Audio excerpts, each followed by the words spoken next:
పునర్విక గురించి మీకు తెలిసే ఉంటుంది. మీరు ఏదన్నా ఒక మంచి మాట ఆ పాప గురించి.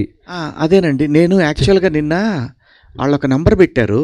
ఆ నెంబర్కి నేను పే చేద్దామని వెళ్తే ఈ నెంబర్కి ఓవర్లోడెడ్ అయిపోయి వచ్చింది, కాబట్టి రేపు ట్రై చేయండి అని అన్నారు. సో దాంతో మార్నింగ్ ట్రై చేస్తే మార్నింగ్ గవర్నమెంట్ ఇచ్చేసింది, గవర్నమెంట్ ఏదో సపోర్ట్ చేస్తుంది, సో కాబట్టి ఇంకెవరు వసూలు చేయట్లేదు అన్నారు.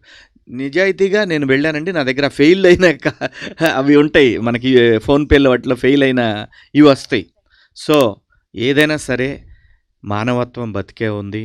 నిజంగా చాలా కొన్ని లక్షల మంది రియాక్ట్ అయ్యారు. సో ఇదే కంటిన్యూ అవ్వాలి. మనం మనుషులం, అందరం కలిసి ఉందాం, అందరూ బాగుండాలి, అందులో అందరూ ఉండాలి. అది. Thank you. అలీగారు, నీ జీని ప్యాంటు చూసి బుల్లెమ్మో పాట దగ్గర నుంచి మీరన్నా, మీ పాటలన్నా, మీ డ్యాన్స్ అన్నా ఇష్టపడిన వాళ్ళు చాలామంది ఉంటారు. సో ఎస్పెషల్లీ పాయా సాంగ్ చాలా అద్భుతంగా ఉంది సాంగ్.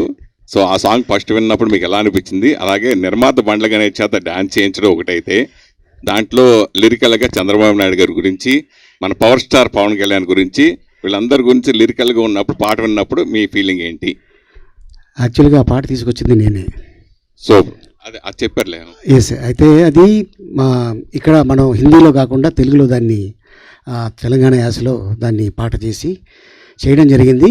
పాట చేసిన తర్వాత శివాజీ రోజు నైట్ ఫోన్ చేసి, అన్న పాట రెడీ అయిపోయింది, ఒకసారి వినిపిస్తాను, నీకు పంపిస్తున్నాను, విను, మళ్ళీ 10 minutes తర్వాత దాన్ని డిలీట్ చేసే అన్నాడు. నేను విన్నా, శివాజీ చాలా బాగుంది, ఇది అద్భుతంగా ఉంది, డైరెక్టర్ గారు కూడా చాలా హ్యాపీ ఫీల్ అయ్యారు, అన్న నేను బండల గణేష్ని అనుకుంటున్నాను అన్నాడు.